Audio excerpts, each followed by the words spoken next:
because we wear strange things on our heads when we operate. Now, this is bad science and full of plagiarism, and I had no luck at all in persuading my registrar to be a guinea pig for this. So it was prompted by this paper published by Gary Cooper and Alistair Rothwell from the New Zealand Registry.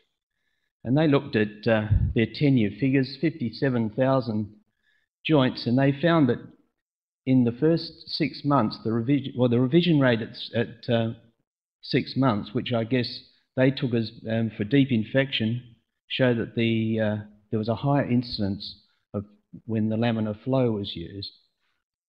Also, if a spacesuit was used, there was a higher incidence of infection. And if you combine the two, laminar flow and spacesuit, that was worse than conventional theatre and no suit. And they really couldn't, they gave no real explanation for it, and that annoyed me. And their conclusion was that there was no rationale for increasing use of laminar flow and spacesuits. So their incidence of the combination was about 50%. So, you know, it's a fairly common thing.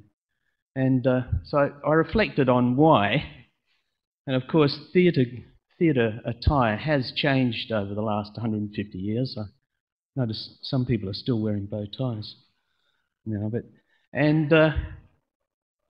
You know, you don't have to be a rocket scientist to work out why wounds get infected, because we're dirty little devils. We drop squames, we cough. And Charnley, of course, was really worried about this. He realised he needed clean air if possible, and he invented this negative pressure exhaust suit. And I just happened to have some the Charnley film. So what do I do, Mark? You play it?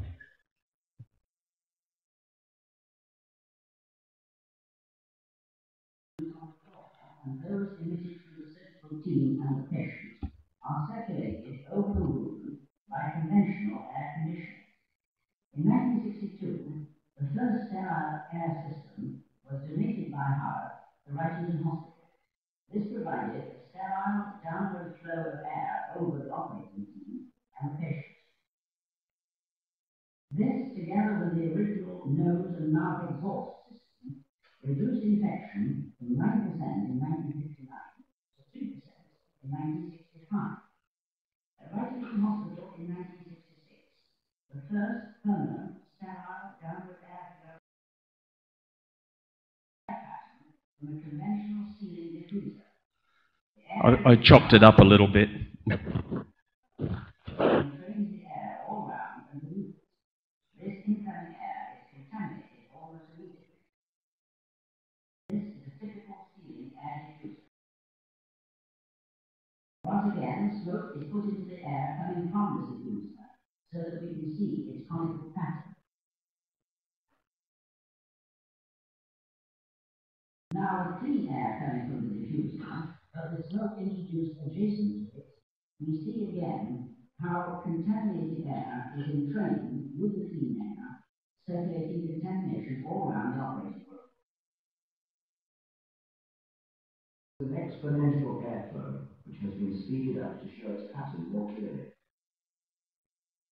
On the special diffusion canopy, the air flows downwards and outwards in all four directions, without any entrainment of contaminated room air.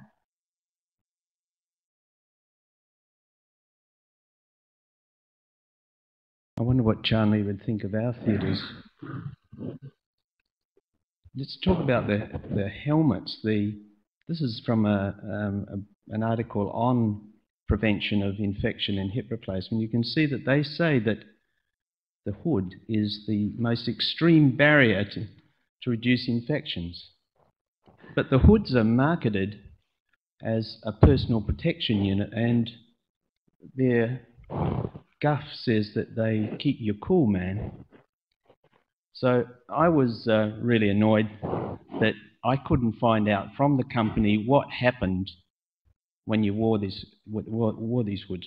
where does the exhaust go? I mean, it's obviously positive pressure. So I couldn't get a registrar to hold a smoke flare in their mouth and dress them up in the hood. So I had to build something in my shed. So I built an orthopedic surgeon. It's very good at scaring anybody who walks into the shed. And I won't tell you how I got him to breathe smoke like that, but anyway, the main reason I did this was I just liked, I'd like building him and photographing him. So this is what happens with the helmet. The fan actually is in the back and it blows the air down over your face and a little bit down the back. And so I put Dr. Smokey in his full theatre gear and no fan off and fan on. So you can see the blast of air is quite significant. So where does it go? Well, it goes out any gap. I actually was worried that it was coming out the front, but it comes out the back and underneath the gown. So, Mark, so this is Dr. Smokey in real time. He doesn't speak or do any other thing very interesting, but so it does vent out that back in the gown. And this is a photograph of my assistant closing the wound. You can see if he was venting out the back, it's going right over the instruments. Other things that get in the way of laminar flow are obviously obstacles, and on the left I tried to show what would happen with a normal balaclava on the right. When the air hits the helmet, it obviously diffuses out. So I took this photograph of one of my colleagues who's wearing the suit, and you can see if the back of his gown is venting, it's venting to the left.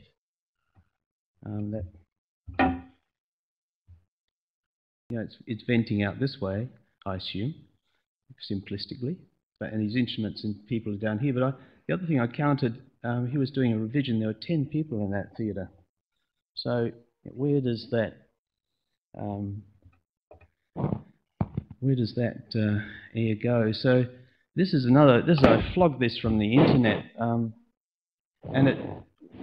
it really shows the other effect that Charlie was worried about, and that's the conventional currents. And this is with the bear hugger on. If you turn the bear hugger on, it overcomes the laminar flow, and so it forces air up between you and the table. So if you add the compounding effects of a helmet, the light, the bear hugger, it all beats the laminar flow. And this is what the smoke, I don't know whether you've seen this, is what the air does when you have the bear hugger on. The hot air just rises up in that void underneath the operating light.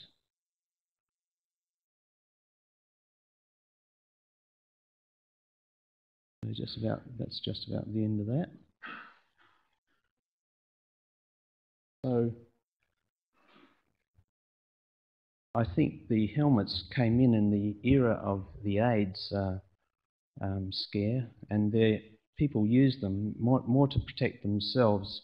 They certainly don't protect the patient, and I think they give you a false sense of security about sterility, which I think is one of the dangers of them. And I think the New Zealand registry information is a timely reminder that there are a lot of things going on in the operating room that we don't always see or are aware of in terms of contaminating wounds. I want to thank the son of Houth, Hugh Houth, for letting me have the film. The film is actually quite a long thing, and it shows Charlie getting into his full regalia, and It was from the 1970s, and I want to pay tribute to all the sons of the world that help their digitally dyslexic parents.